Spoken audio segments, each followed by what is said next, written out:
Hey guys, and welcome to Raw Orange. Today we're going to talk about the manipulation system of the government and court system. What I mean by this is right now there's a big battle with politicians and American citizens of trying to ban the Bible out of the court system procedures. What I mean by that is every time somebody goes to court, they're forced to swear to tell the truth, the whole truth, nothing but the truth, so help them God.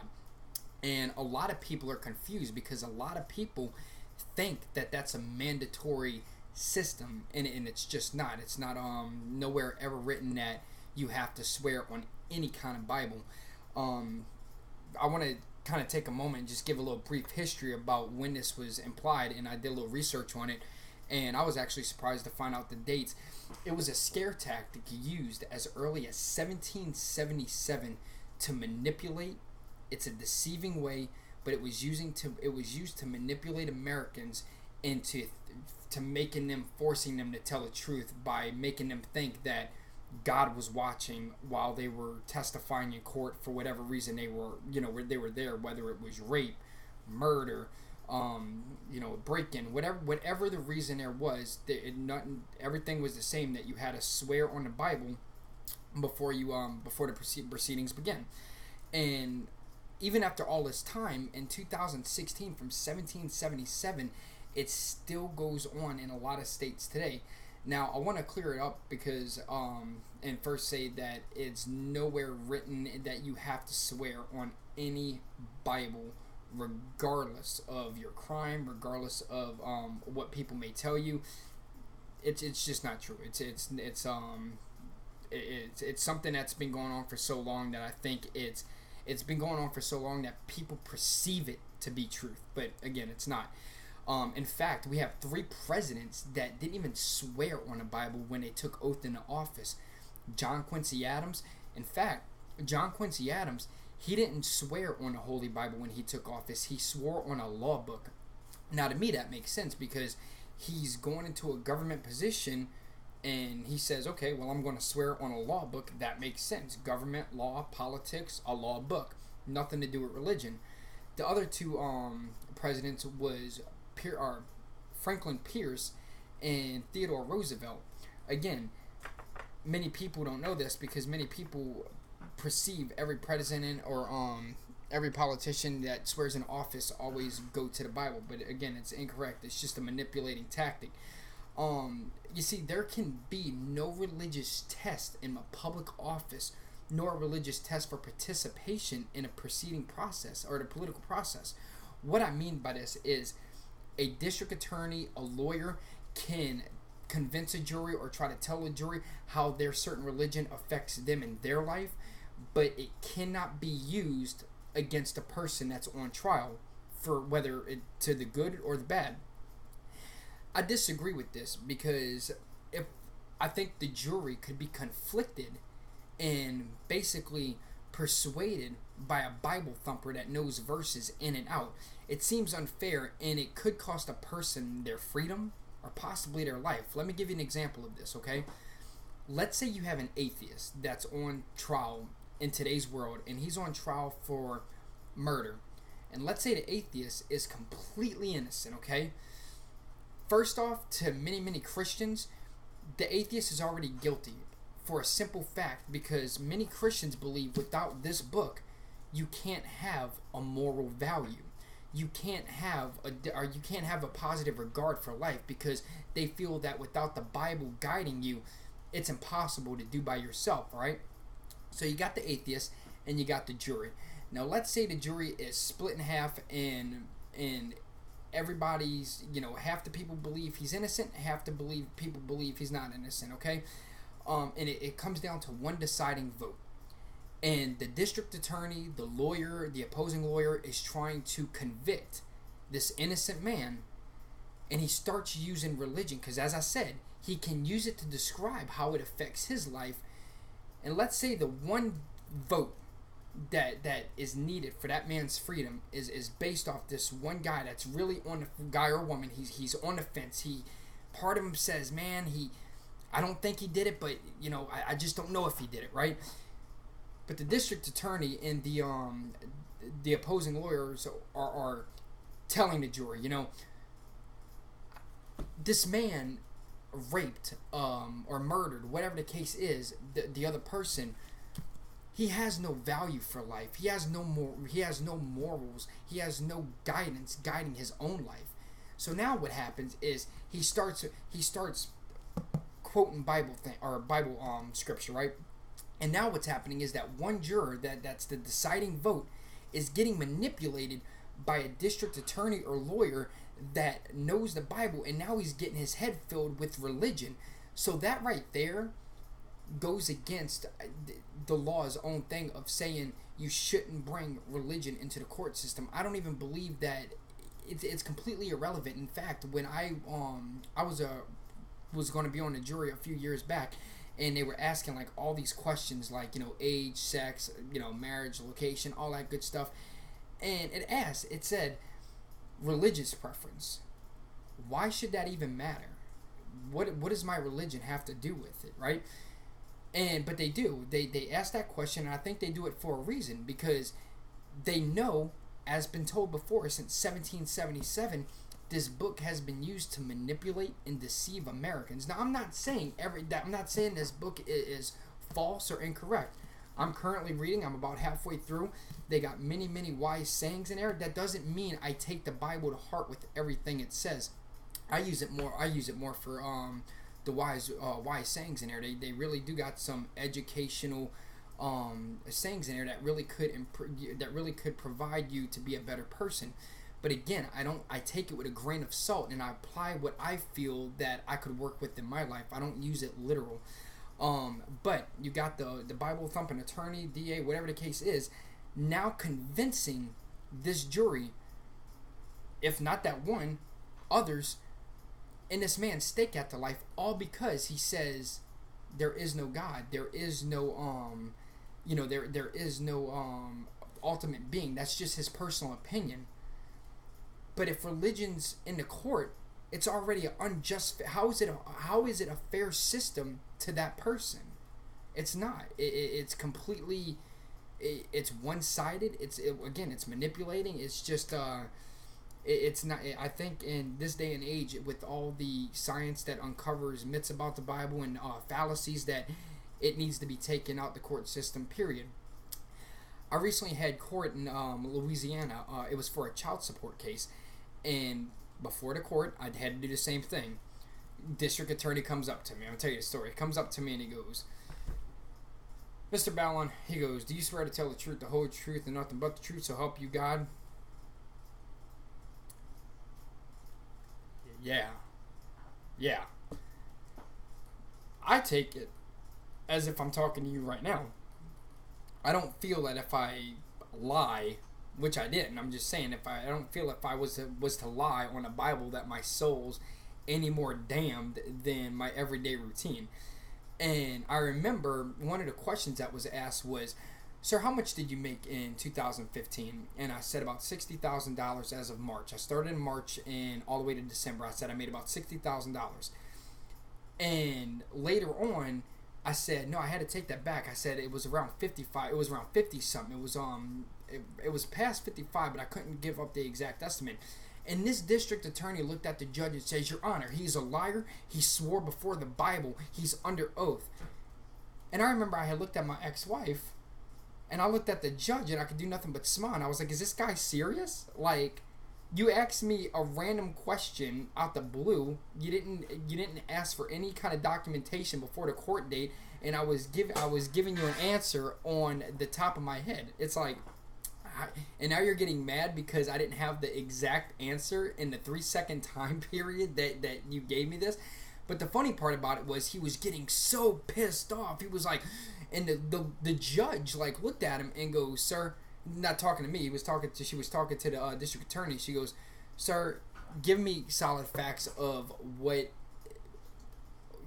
Basically, the questions he was asking me was completely irrelevant, again, as I didn't have no time to prepare for these. I didn't understand what questions were going to come, and I was just naming what I thought off the top of my head. But because I swore in under God, he was trying to use it to me in a system that clearly states you cannot mix religion and politics. So or government law. And so I laughed through the whole thing. I didn't know what else to do. There was nothing else to do. And so I looked at the I remember I looked at the judge and I said, Your Honor, just for the record, I said I spent most of my life as an agnostic person. And for for those that don't know, agnostic basically says, I'm not saying there is a God, but there's no evidence right now. So, but I'm not going to say there's no God. Where atheist clearly claims there is no God. Up until last year, I had found what I believe to be God, but again, it's not found in a book. My relationship is something spiritual, and it's something I can't prove, nor do I care to prove it to anybody, because it doesn't matter if I'm trying to convince another person what I feel is believed to be God or not. It's not going to affect what I believe. But I told the judge, I said, Your Honor, I said it's completely irrelevant that I even swore on this book. I said it's kind of silly. You might as well just put the night before Christmas on here and let me swear to that. And the district attorney had said something and was like, and it went back to where I was saying. He goes, so you're basically saying you're sitting here lying. I said, no, you're sitting here putting words in my mouth. Now, I just said I don't believe in the book. I don't believe in the procedure that you're using, trying to manipulate me to catch me in a lie for questions that I didn't even have time to prepare for.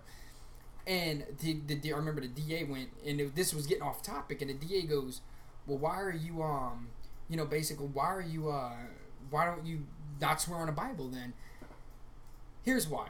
Because if I would have came here and you would have told me, if you would have sat there and made me, and put the Bible in front of me and said, do you swear to tell the truth, the whole truth, and nothing but the truth, and I said, and I refused, I'm already wasting. They had people that was waiting to get, their turn to see the judge and everything. I'm not going to waste these people's time. Nobody wants to be here. It's completely irrelevant, this book. Or you do what you got to do. To me, I'll go along with your proceedings just to move this faster. Because, again, it doesn't matter. If I would have caused an issue, the judge would have had a negative look on me already, and that's something I didn't want on me. So, I went with the thing. Yeah, sure, I swear on the Bible to tell the truth, the whole truth, nothing but the truth. I told the truth because I try to be an honest person. Not because I fear my soul is going to be damned for all eternity, It just amazes me at how manipulative the government and political officials can be. Our government, our law system, our justice system is so corrupt in so many levels, and I'm going through this right now in my own personal divorce case. And there's so, even my attorney, I have respect for his position of holding a job and everything, just like I do, with anybody that just goes to work and tries to do their job the best I can, or they can. But when you're going to sit here and try to manipulate people and use these tactics that you've been trained to do by the law court that you wherever you came from, I have a problem with that. Because the truth of it is, no lawyer cares about your situation. They care about their retaining fee, and they care about money. Truth is, whether they win or not, despite what they tell you, they can sit there and say, oh no man, I just didn't see that coming. We're going to really fight the good fight and everything. They don't care about you, because in the end of the day, they're going home to their freaking thousands and thousands of dollar homes and cars and boats because they make that much money. But yet people that are trying to provide for their families, trying to build a life for themselves on a bullshit budget of what the minimum wage is, gets fucked. It's sick, But again, I understand why. I can't blame them. Shit, maybe I should have took that route too. To, instead of dropping out of school, go to law school and everything, and now I can manipulate society. I see through the bullshit, and it gets to me because, again, I'm going through this divorce case, and in fact, my wife currently, when we're in the court, it's like cats and dogs fighting, and the lawyers want it. I'm looking at my ex-wife like, is this serious? Like, do we have to be this cruel? And I can't tell you how many times this is thrown in my face, or this is thrown in, the person's face of well, you swore to oath and everything. Because let me tell you what that does to somebody, okay? Let's say I did believe in everything this book is saying, okay? I'm swearing my eternal soul on a book, on a topic or on a situation that could possibly land me in jail, take away my freedom, take away my license, get my kids taken away, lose my job, whatever the case is. And I got enough stress, not even me, people have enough stress trying to get the facts and dates right without the need of wondering if their eternal soul is going to burn. Now again, I'm a little different because I see through the bullshit lies of how the government tries to use religion to manipulate us, but many people don't. And many people get aggravated and they get put in a corner, and now they're trying to think of everything precise, and they're stuttering and everything because they want to get everything right because God's watching, right? It's a bullshit system, and in 2016, again, I'm still amazed that this is going on. In fact, I had pulled up some, like, I guess, little rule or laws from all over the United States of America. Let me see here. I already talked about the public officials that have every right to voice their faith but cannot bring it into any legal situation and can use it to award or condemn a person. But it's not true. It's completely false. It's completely asinine. It's wrong. And this is the same government that we're putting our trust in. The same government with the same district attorneys, the same lawyers, the same judges that get caught lying every single day as they swear on the same book. See what I'm saying? It's fucked up. In fact, government institutions cannot show any favor or approval or disapproval on any religion, even in wartime, as we are right now. Who's getting affected with that? Muslims. Okay, we're in a time right now where America is hating any foreigner from the East or the Middle Eastern, and it's like, now what if a person is on trial in America that's Muslim, and they say, do you swear to tell the truth, the whole truth, nothing but the truth, so help you God? Well, automatically that person doesn't even believe in the same morals that this book teaches. But if he was to say, well, no, I would prefer the Quran, well, now he's a terrorist because of a religious belief. Now, even though that's not the reality of it, that's how many Americans perceive them, because we've been branded since the Gulf War to understand that terrorists read the Quran, terrorists do this, and it's like, it's just a faith.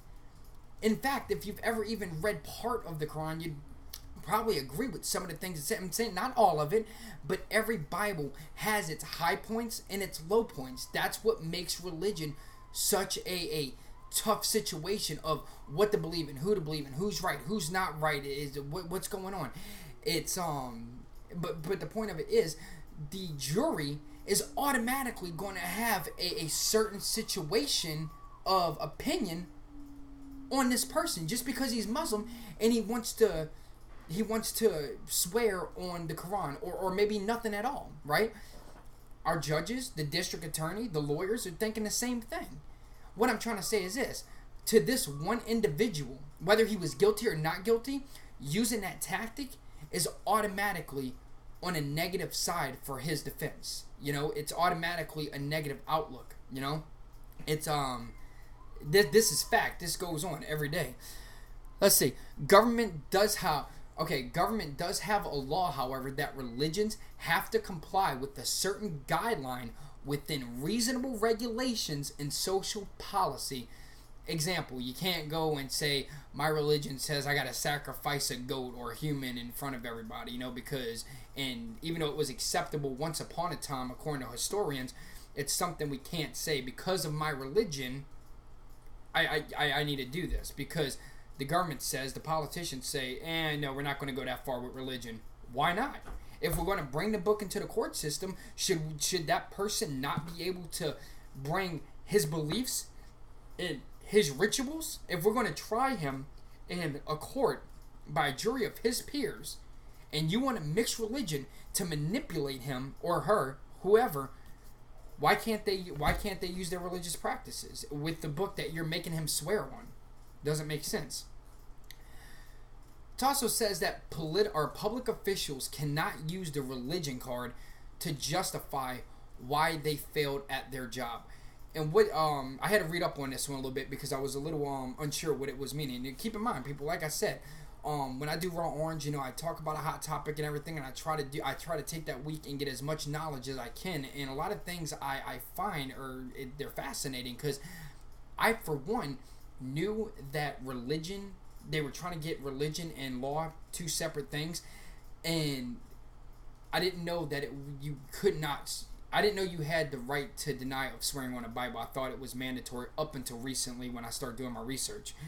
So it goes, political officials cannot use the religion card to justify why they failed at their jobs. They had an example of this when I was reading about it, and I don't know, I think it was in North Carolina. They had a judge that the state said they had the death penalty, but that judge could not issue the death penalty to somebody that deserved it because of his faith. He had to comply with what the law stated for that state. And so that's what they were saying, like, you can't use the religion card to justify why you didn't do the job. He couldn't say, well, I didn't, even though he deserved to be executed, my religion says that I shouldn't kill people, so I didn't make that call. And in many times, and in fact, it said that one judge oversaw 11 executions. That alone tells you how far religion really goes to a person compared to where money goes. He was in a position of power. And in this world today, that's what everybody wants. Power, power, power. You hear it all the time on the street. What does everybody want? Respect, respect, respect. Power is everything. Money is everything in today's world. Religion, is he going to really give up his position as a judge and not order the executions? Why? Because in his mind, well, the state's saying I got to do it. So I didn't make the rules. I'm just abiding by it. But shouldn't your religion be more powerful than shouldn't your morale, shouldn't the morale that your Christian Bible teaches you, shouldn't that be more important than what the state says? And if so, or if not, why are you taking a position where you know you're going to have your faith tested? That doesn't make sense to me. Political officials cannot go on record and speak on behalf of any people about a certain religion. And basically what they're saying here is a courthouse can't say, like, let's say they're advertising or doing like a social event or something and saying, my office, we're a bunch of, we're Christian based, whatever the case is. And another thing I found out that was interesting about this was government and religious organizations can go to events together, but government that raises money for their organization and religion organizations that raise money for their organizations cannot give to the other. It's completely looked down upon or whatever. And I'm sure it happens every day because, again, let's take it like this: our governments, our courts, our DMV, our school system, churches, all these societal organizations are all ran by the government. And you're going to tell me that even though it's the law that this shit doesn't happen? Now, I'm not saying we live in a perfect world. We understand this. But this is a sheer example of how government wants you to fear. They want people to fear the government, and it's not right. It's not something that people are scared and have been scared for so long to stand up to the government and say, no, I'm not going to do it. Now, again, many of you can argue and say, well, again, dude, you just said you were at court and you didn't say it. And I gave my reason why I didn't do it, because regardless, I'm looking at it like this, like, dude, I don't want to be here. And my last name starts with a B. I can imagine what, Timmy Tom over there is doing, and he's going to be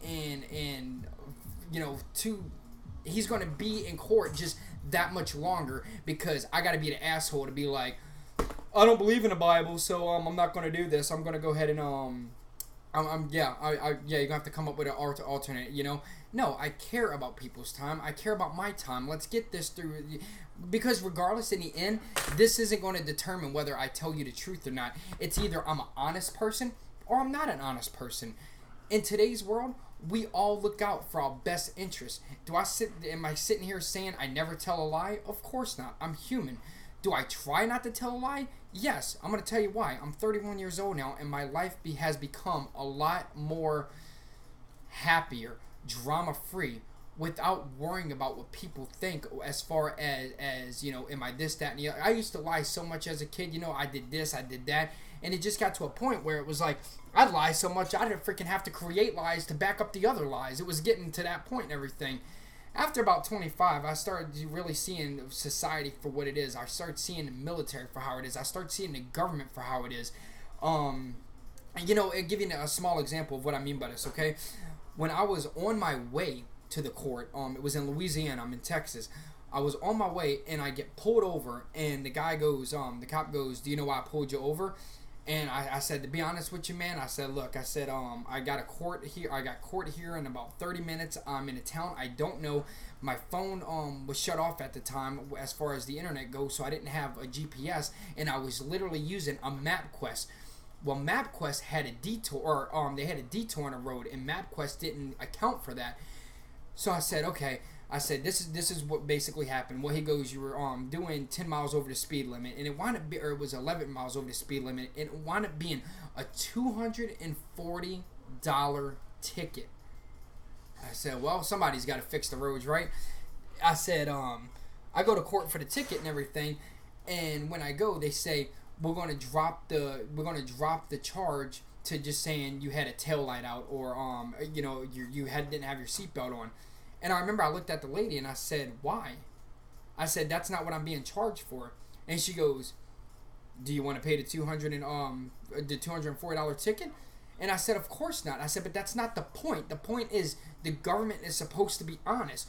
The cop pulled me over for a reason. And now you're trying to debunk that, so you're automatically lying against your own system. But yet, again, I'm supposed to go to court, place my hand on this book, and tell you the facts, but now I gotta say, yes, sir. Do you swear to tell the truth, the whole truth, nothing but the truth, so help you God? Yes, sir. You got pulled over. Oh, it looks like you didn't have a seatbelt, and the judge already knows what's going on. He does this every day. Why? Because they don't want to do the paperwork. You know, they're still going to get money out of me to fix the freaking to add to their little their little town. I said, I wind up taking the plea deal for saying I didn't have a seatbelt or a broken tail, whatever it was, so I didn't have to pay a $240 ticket because my child support just went up by another $125. I don't even have a job at this moment because of recent events that had happened. I had to walk away from my job. For the past damn near 9 years, I've been paying $300 for one child, and I was making good money. Then I go to the court system, right? I go to court, I explain, I don't have a job, haven't had a job in about 2 months, but they raised my child support $425. I said, how am I going to pay this? I don't have a job. Oh, well, you'll eventually get a job. Yes, I will eventually get a job. I said, but I'm probably not going to make that kind of money where I was. I said, what kind of system is that? And this wasn't a stab at my ex-wife. It wasn't that I didn't want to pay more money to my daughter. It wasn't that I was trying to get to be a deadbeat. However you want to label it. It's just at the time I didn't have the funds that justified paying that much money. But the court system didn't care. I said, and I looked at the judge. I said, where's the logic in this? Because before we went in front of the judge talked to me and my wife and the district attorney, and my ex-wife at the time, I do apologize, my ex-wife at the time is sitting there saying, you know, if it's okay about, if it would be $350, you know, because she needed a little more help and everything, and I was fine with that. The district attorney was like, no, he clearly makes enough money, he can pay almost $600. And this was the same district attorney that was challenging me prior to the Holy Bible thing. And I said, I know you got an education, like, but where, I don't have a job. He goes, according to your past 2 years, you've made this much money. I said, yeah, it's called the past for a reason. Meaning as of right now, and as of 2 months ago, I no longer have that resource. Why? I didn't get the concept of how they wanted to pay. Needless to say, it's in the next month now, and I'm 2 months behind child support right now because, again, I still don't have a job that supports that much money, and it's like, I just wish that I wish that the system would change a little bit. I guess to make more sense. Maybe that's just me. Maybe I'm just being maybe I'm not seeing the bigger picture of why they do things. I can't justify their reasoning behind it, if that makes sense. Excuse me.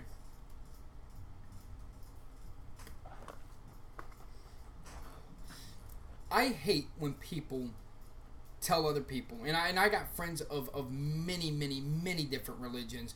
I got a friend in Colorado that's an atheist. I got a friend right up the road that's a Muslim, and he's one of the coolest people I've ever met. He's one of the most down to earth. Now he may be ISIS in his spare time, I don't know, but so far he's not giving me any reason to judge him. That was a joke, buddy. But no, the reason I'm trying to make that is because I'm a very open-minded to people. I don't look at somebody and just because of a color of their skin or because they believe something other than me that I'm judging them automatically. I judge people off how they behave. I judge people how they treat others. I judge people about how they carry themselves. I judge people how they treat me and my family. That's how I judge people. I got many Christian friends. I will sit here and tell you the stories of the Bible and what they mean. And many of these stories in the Christian Bible, how they coincide with pagan rituals from as early when Christianity first began, and how they can be compared to the astrological the astrological stars and everything. And it gets to me because people read this book and they'll take every single quote as if Jesus wrote every little thing. And it's funny because if you've ever read the Bible, now many people, when they read the Bible, they don't read the first few pages, which I guess they call, hold on, let's see here. The introduction, okay? I didn't know if the Bible, that's how they were doing it. But basically, it says right here, even this Bible was made from 4 different scholars, and it also explains in the first few things, the first few pages of the Living Translation, of how this is only an interpretation. And hold on one second here, I'm trying to find the one thing. I'd love to read it to you right here. As we submit this translation of the Bible for publication, we recognize, talking about the ones that publish this book, that any translations of the scriptures is subject to limitations and imperfections. They're sitting here telling you that not everything in this book is 100% true, and you got diehard Christians out here judging people because of stories that are in this book. It's like, are you retarded? Like, I'm not trying to be mean, but it's like, come on. It's like they're telling you, hey, this may have imperfections, and you're taking everything as it was freaking nailed in stone. No offense. Ugh. Anyone who has attempted to communicate the richness of God's word in another language will realize it is impossible to make a perfect translation. Recognizing these limitations, we sought God's guidance and wisdom throughout this project. They admit this is only a project. I mean, it's plain black and white right here. Now, many people may say, well, that's not the King James version, or that's not this version. It's the same damn story. It's the same concept. You may change a word here and there or a story here and there, but it's all principle. And the ones that are publishing this are very intelligent by saying, hey, we realize that some things in this book may be wrong. It's your job to interpret it as what you will. Basically, hold on, let me see here. Let me finish reading this. Let's see. Recognize, okay, blah, blah, blah, through the project. Now we pray that He will accept our efforts and use this translation for the benefit of the church and all people. What I find funny is this. Now we pray that He, and they got He lowercase. And I wrote a religious book before, fiction of how, and it was called The Prophet, The Truth from a Prophet. It was basically a different interpretation about what if all this time we were wrong and God was truly the devil and the devil was truly God. Now, keep in mind, this book is completely fictional. I don't believe in God as an entity of, like, He looks just like us and everything in this book is true for obvious reasons of what the first pages say. But even I use the word He as capitalized to show respect and to show that I'm referring to He, the Almighty. You'd think that they would at least capitalize that. Maybe that's just me. But my biggest point here, guys, is going back to our government and everything, that since the 1960s, faith in religion of Christianity alone has dropped almost 30%. That's disgusting. Now, people say, well, how can you have a relationship with God but not agree with the churches? How can you? I can give you many reasons of why that, and I'm not going to say it in this section because I'm going to talk about that in a completely different section about why I believe what I believe and why I don't agree with churches. The number one reason why I don't agree with churches, again, they work hand in hand and coincide with the government. The same government that manipulates, that does unjust trials, and has for many years. I'm not a big fan of people that manipulate, and I'm not a big fan of a government that manipulates people. It's again, and many people, especially if you're a Christian, may sit there and say like, no, that's wrong. That is the word, that is God's word, blah blah blah blah blah. Even despite what the publication says, it even says right there that I'm entitled to my own interpretation of it. And this right here has many great stories. One of my favorite stories in this is Joseph, which many people believe, many archaeologists, many historians believe that aren't pure believers in the story or the God per se, that Joseph was an archetype or basically a prototype of Jesus. They had the freaking same story, damn near identical. It's there's many things that contradicts itself.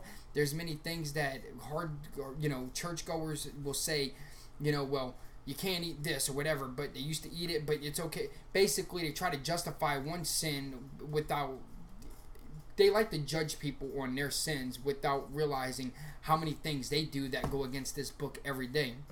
I've read the Satanic Bible, and the Satanic Bible, I'll be honest with you, a lot of people act in today's world more by the satanic vibe, and I encourage you, look it up. It's just reading. Like many people like that are Christians or any other religion, they're scared to go out and read other religions, and I personally think that's very judgmental, and it disgraces all the other religions. People that have spent years and dedicated their life to finding out the truth, but nope, mine's right. This is the only thing that's right. That's all wrong, because nope, I'm not going to be a blasphemer. God's right, and that's what they put their soul in, and that's just what the government wants. They want you to have that fear. Why is it that the only sin, supposedly, that can't be forgiven is blasphemy? So you're telling me I can go rape, I can go murder, I can go steal millions of dollars, I can be the shittiest I could be another H.H. Holmes. I could be, but that can all be forgiven on my deathbed of saying, and truly saying, man, you know what, God, I don't know why I did all that. I don't know where my heart is, but I'm about to die now, and I wish I didn't live my life like that. Please forgive me. Okay, you're forgiven. If the heart is intently true on a forgiven side. But if you blaspheme and you go around saying God doesn't exist, blah blah blah blah, you can't be forgiven. And that's the number one rule, the number one sin that can't be forgiven. Well, I've spent the past 29 years, well no, let's say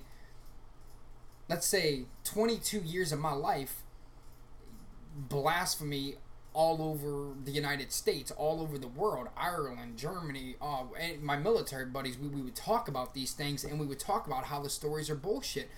Again, when I found God, it was a spiritual thing that happened to me, and I had a few people with me that hang out with me daily. They didn't know what was going on. I tried to explain it, but for me, I knew what was ever in my heart lifted me up. And there's so much that I had let go that to be honest, I feel better about myself. I let go of hate. I let go of jealousy. I let go of many things. Am I perfect? Not by a long shot. But it's easier for me to sit there and say, man, I can't sit there and judge this person for this, that. Look at my life, But even to this day, and I pray to God on a daily basis. My version of God and my vision of God and my description of what I perceive to be God is not what they describe in here. So people say, well, why do you read the Christian Bible? Well, again, I read many different religions. I like to study on religion. Religion fascinates me for one reason. the same reason the government wants it. I like to see how easily it is to be manipulated by a book, you know.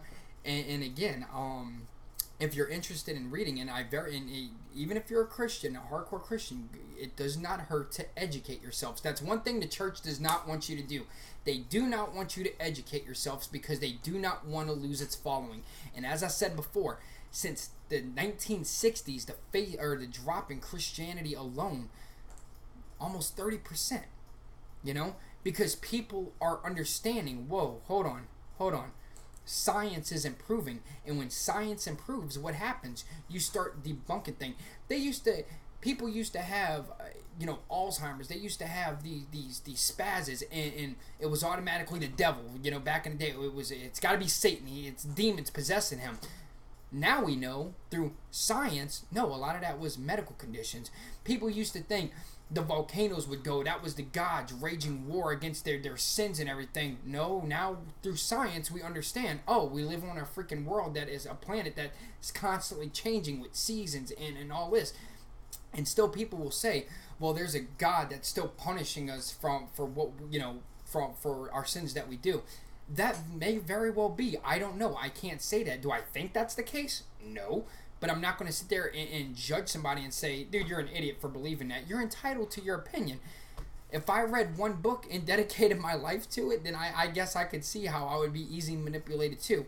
If you really want to read a good book and understand where I'm saying where most people live by the Satanic Bible, read Anton LaVey's The Satanic Bible. And they got 4 different books along with that. The Book of the Dead. I haven't read the other 3. I started the Book of Dead and I read the Satanic Bible. Let me give you an example, okay? The Christian Bible has taught, even from early Genesis, well, I take that back because it wasn't in early Genesis, because before it was, somebody wrongs you, God was a vengeful God and he was going to get back at him, and in fact, I guess we could really say that if everybody's created equal, regardless of where you come from, whether you're Israeli, whether you're American, whatever the case is, it says many times in this book that God's going to wage war against your enemies. What makes your life so better than the next person? I had a person that I was talking to online when I was in Iraq, and we just got a bomb had exploded in a few days, and we had a blackout. And what that means is basically they shut the base down, where there's no outside contact, so you can't get a hold of anybody in America to explain your version until the facts were straight and they knew everything about everything. Well, when the contacts got back up, this lady I was talking to, one of my friends I still talk to this day, he goes, man, Shane, she goes, you really got a guardian angel on your shoulders. And I said, what a selfish thing to say. And I understand she was trying to be nice, but she didn't realize what she was saying. I said, why do I have to have a guardian? I said, somebody died, that I witnessed. I said, many people died. I said, why am I the one that has the guardian angel on my shoulders? Why didn't that person have a guardian angel on their shoulders? You know what I mean? And I found it to be very rude. I found it to be very one-sided. It's very like my life was more valuable than that person. It just didn't make it. I guess it rubbed me the wrong way, But like I said, guys, let me get back to what I was saying. So the Satanic Bible says, the Christian Bible typically says, treat others how you want to be treated. And that's a good thought. Treat others how you want to be treated. The Satanic Bible says, treat others how they treat you. Do we not live in a world like that nowadays? Do we not treat people how they treat us? We know very rarely do we treat people how we want to be treated. Why? Because we're so freaking miserable. We hate ourselves. We hate waking up in the morning. How many times do you see on Facebook like, I just want to go to bed? Because we just hate waking up to life nowadays. We're full of struggles. We're full of grief. We just don't want to deal with the world, but we got to. One verse in the Satanic Bible that I really like is, if somebody comes in your home and disrespects you in your home, it says politely. Now keep in mind, it's the Satanic Bible. Politely ask them to leave. If they don't, destroy them. I think that's a powerful saying, because I agree with it 100%. If somebody's in my home, excuse me, if somebody's in my home disrespecting me, disrespecting my wife, disrespecting my kids, I'm going to ask you, because I'm in front of my kids, hey bud, seriously, you got to leave. And you refuse in my own home, then I will force you to leave. You may whip my ass, I may whip your ass. You may kill me or I may kill you, but something will happen at that moment in time. You will leave my house one way or the other. What I'm trying to say is, people want to claim to this book like they're mighty holy and all this good stuff, and again, they don't want to educate themselves about any other religion. And I think if people start doing that, they would see how very manipulating that our version of the Bible is. And I think, once we start going through and educating ourselves, we can start moving forward and past this. The fact that we're still in 2016 and we're still swearing on a Bible, and you still have Americans that are fearing for their soul of if they tell a lie in court. Come on, times got to change. I mean, come on. The education system's obviously shit in many places in America, and that's how the government wants it. They want to keep you at a bare minimum because they don't want people to think. When people think, revolutions start happening, and if the government loses control, they can't even fathom that. And so what they do is they gotta instill fear in us. They gotta instill that, you need us. Everything we say is true. Whatever the case is. No. Start thinking for yourself, people. And I'm not into the Christians on this that may have gotten offended by what I said. Again, please don't think it was a personal stab. I'm just trying to explain what even this book says about the book. How it is what's the word I'm looking for? It's comprised of many different things of people that are studying these scriptures, and they hope they have the right idea. But the truth of it is, nobody will ever know. And you got diehard Christians saying, like I used to work with one gentleman at my last job, and he would say, dude, that's not what God's all about. God wants this from you. God wants this. How can you say that? When's the last time you did an archaeological study? This is as far as your faith probably goes. You sit in church, you hear somebody else telling you what to believe, how to be a good person, and if you need that in your life to be a good person, then fine, good, go. I mean, I'm not taking that away from you, but the church ain't getting my money. I'm not that, and don't take it the wrong way, but I'm not that ignorant.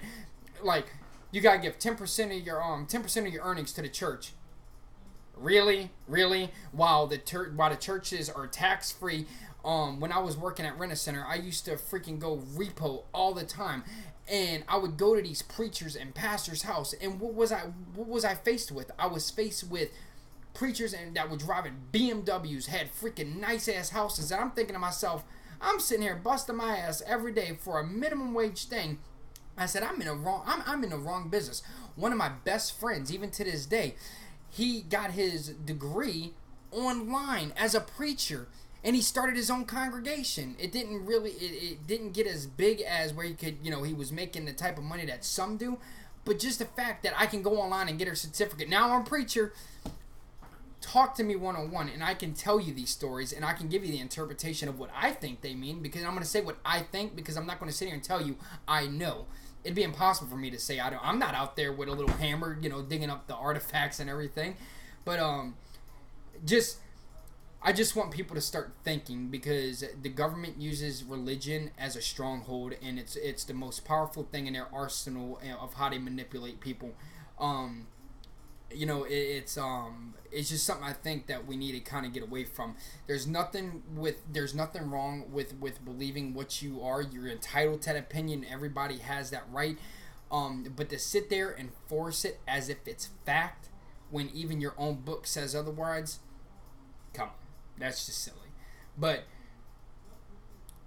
that's my reasons, guys. We're going on for almost 50 minutes here. I didn't know it was that long, but I just wanted to give you my version of why I think the Bible should be taken out of the government system, especially in courts. And what made me want to do this program on religion and the Bible is because as of my life right now, these past 2 months, I've been in and out of court for different reasons, and every single time, every time I go and I place my hand on this book and I say, okay, I swear to tell the truth, the whole truth, nothing but the truth, I can't help but laugh. I'm gonna tell you, because again, I want these people to get through with their day. I'm not going to be that guy to sit there and say in front of the judge, because at the end of the day, it's not going to matter what I say. I'm just going to piss the judge off and already have a negative outlook towards me, and I don't need that stress. I'm smart enough to understand that. But I can do something by making these videos. again, many people are going to sit there and say this guy is a wacko. He has no idea what he's talking about. And that's fine. You're entitled to your wrong opinion. No, I'm just kidding. You're entitled to your opinion, but to sit here and say that you're judging me because I educate myself, or many people out there educate themselves about religion, and you're just holding on to one thing because of what somebody says. It's ignorant. You're restricting yourself of an education. And I think once you start realizing how many other religions actually, in many ways, go along with what the Christian Bible teaches you, and how even the Christian Bible comes from a pagan background, you start understanding. You start gaining knowledge. Then what happens is, next time somebody says, well, in the Bible it teaches this, and you're like, whoa, hold on. Let's get the record straight for a second. And then you can start educating others. Whether they take it and do whatever, that's on them. Let them do whatever. But as of right now, we can sit here and say, you can sit there and say, like, okay, let me take me for example. I ain't gonna speak for nobody else but myself. I can sit here and say, I enjoy reading this book. There's many stories in this book that I think are fascinating. I mean, like I was telling my cousin the other day, I said, he's fascinated because I'm sitting here telling him the stories and what they mean to me, and then we'll watch the documentaries and everything about how many things are debunked, how many things are proven wrong, and, they're sitting here, and I'm sitting here going, how do you take that without... I find it like I would feel bad for me to sit there and say, hey, cuz look, you got to believe this because look, this is what the book teaches. Look, here's the facts, the evidence is right here. It says right here, okay, in this particular one. I like this one because it's the 2-year Bible. It says the entire Bible divided into 7-minute daily readings. God's promises highlighted. That's a lot of promises, okay?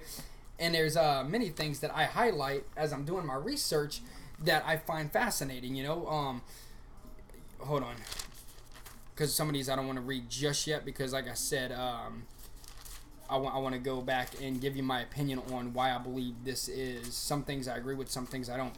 But basically, here, let's go to a God's promise. I'm going to just flip to a random page. Okay, God's promises. I will put my laws in their mind, and I will write them on their hearts. I will be their God, and they will be my people, and they will not need to teach their neighbors, nor will they need to teach their family sayings. You should know the Lord, for everyone, from the least to the greatest, will already know me, says the Lord, and I will forgive their wickedness and will never again remember their sins. So you're telling me if I know the Lord, regardless if I spent my whole life blasphemizing, is that the right word? I'm not sure. Blasphemizing against you, but because the relationship I have with what I believe is God, I don't care what anybody says. I know what it is, so I'm already forgiven for that. Let's say this is true, so you already forgive me for blasphemy because you already said, and I will forgive their wickedness and will never again remember their sins.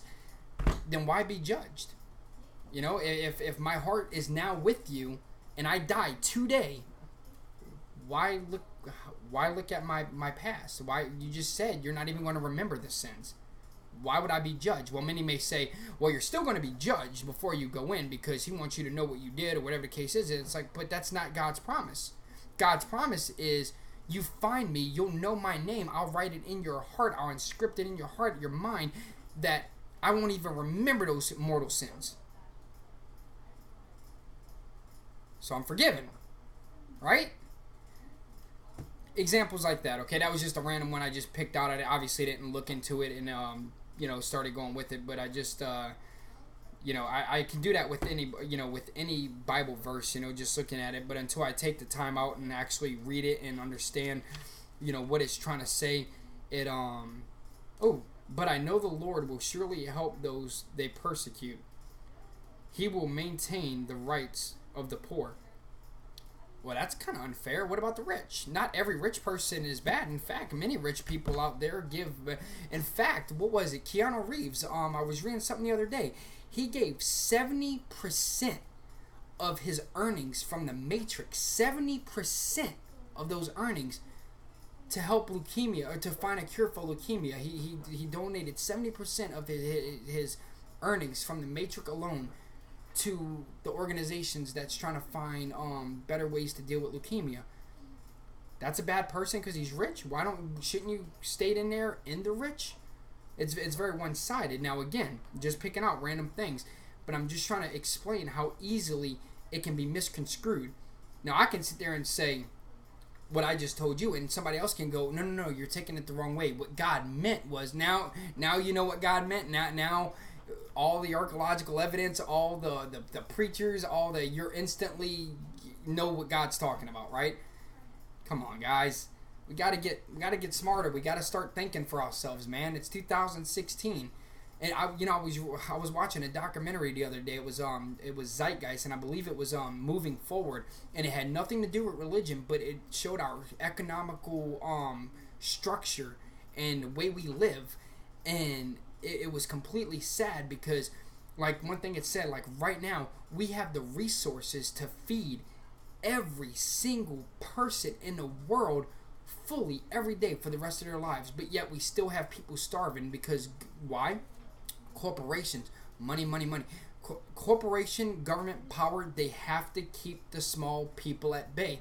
It ain't that jobs like McDonald's, Burger King, Rent-A-Center, Walmart, all these corporations, it's not that they can't afford to pay us this. It's designed to keep us at bay. It's designed to say, no, you have to work paycheck to paycheck. Now, not every situation's the same. You have many people that are smart with money, but the average human isn't. We're a want species. We want things, and so we tend to not prioritize. But McDonald's, Walmart, Burger King, fast food joints, whatever, the common everyday job has the resources to pay their employees a lot more than what they are, so they can actually feel what it's like to live on a richer plane, if you will. They have the resources to get health care for not only every American or every human being in the entire world, but why don't they? Because again, now we're all starting to become one. Then what happens to the government? It starts blending, right? The government starts to fade out. You have to understand that the government is not our friend. The government is our enemies in many, many ways, including our own education system. I'm a product of it. Look, I'll be the first to admit I did not do good in school. I couldn't focus on it. I thought it was bullshit what they were teaching. I knew the things they were teaching I would never know in life. My mom's like, well, come on, baby, you got to know how long the rhinoceros. Really? That's what's going to help me out in life. I got to learn.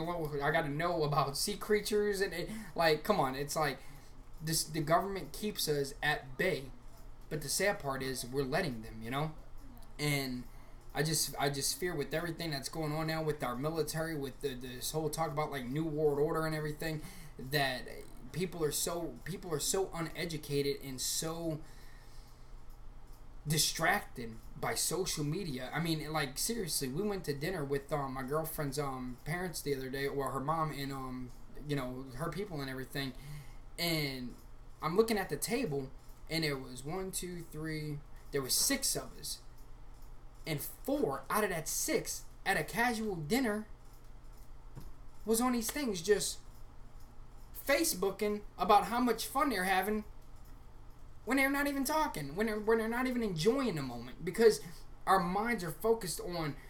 Last night, give an example. Let me admit my own guilt here. I woke up at 4 o'clock in the morning, had a stomach ache, I had a rough night last night, and I saw on Facebook there was this page called F Sensitivity. It was something of that nature, and it had nothing but these funny memes, and it was just every single one was so funny, and I kept posting them. But then before I knew it, I never went back to bed, and it was 7 o'clock. The sun was blaring through my window, and I spent my whole basic night in front of this thing. I get off it, I try to close my eyes, and I can't even close my eyes because I'm wondering what the next one is. I wake up an hour later, it was about 8 o'clock, 8:30, and my girl goes, "Are you okay?" And I said, "I have a headache, like my head hurts." Well, you think? I'm sitting there staring at a screen for 5 hours, however many hours. It's like, I realize this, but again, even people that understand what government's doing about keeping us sidetracked from what's really going on, it's a very manipulating time that we live in. At least I could say it's humorous. I mean, at least there's that, But so, guys, I hope you enjoyed this section. Like I said, guys, I'm doing everything from shooting from the hip with this. I don't rehearse these, and that's why a lot of times you'll hear me say a lot, because I'm trying to think as I'm going. But it is what it is. So I want to know what you guys' thoughts on this. Should we keep the Bible in America or in the government system? We're going to talk about keeping God in America soon enough. I'm gonna get to that one. But like I said, I really chose this one because it's really been affecting me in my past few months of dealing with the court systems and just how I personally find it to be complete bullshit and manipulating. What do you guys think? Till next time, guys, y'all have a great day. I'm going to go get my ass a Dr. Pepper now. I heard on Facebook they're getting rid of Dr. Pepper because they can't keep up with the off-brands like Dr. Thunder and Coke. And what's sad about this is when I read it, I got like real pissed. I was like, no, because I'm like a huge Dr. Pepper fan, right? But the sad part is, and I'll admit this, I don't even know if it's true or not because they got so much bullshit now to stir people up that it's hard to believe. Like, I don't know what to believe, And again, I come from a time where if you wanted to know something about something, you actually had to go to a library. You had to talk to somebody that had experience in that field. And I read that the other day and I shared it, and I'm like telling all my people that like Dr. Pepper, like, stack up with Dr. Pepper, get the Batman cans, these are going to be collector's items. And it's like, I'm thinking to myself, it's like, Shane, stop. Like, do you even know if this is happening? And I just it was funny because I admit, like, I fall victim to that all the time. Like, oh my God, did he really die? Like when Prince recently died, next thing you know, they had like all these things. This person died now of this, and like the articles seem legit, but after a little research, I found out that it was a complete hoax. It's like we live in a time where nothing's real anymore. We were in Walmart the other day, and my son goes, "Dad, I want that stuffed animal," and I was like, "What kind of stuffed animal is that?" And it's a little emoji. An emoji is something you can't even touch. It's something that they make up. It's not tangible. And they sold the little thing. It was about this big, and they had like different expressions on the face, like blowing kisses, and they were like $20. I'm like, I said, we'll go to the fabric part, and I'll make you an emoji, at like $5. But we live in a time where our kids and our younger generation is so fascinated with things that don't even appeal. Things that don't even, it's not even real. It's just, I don't know. It's crazy. So you guys give me your thoughts. Until next time, guys, I hope y'all enjoy. Take it easy.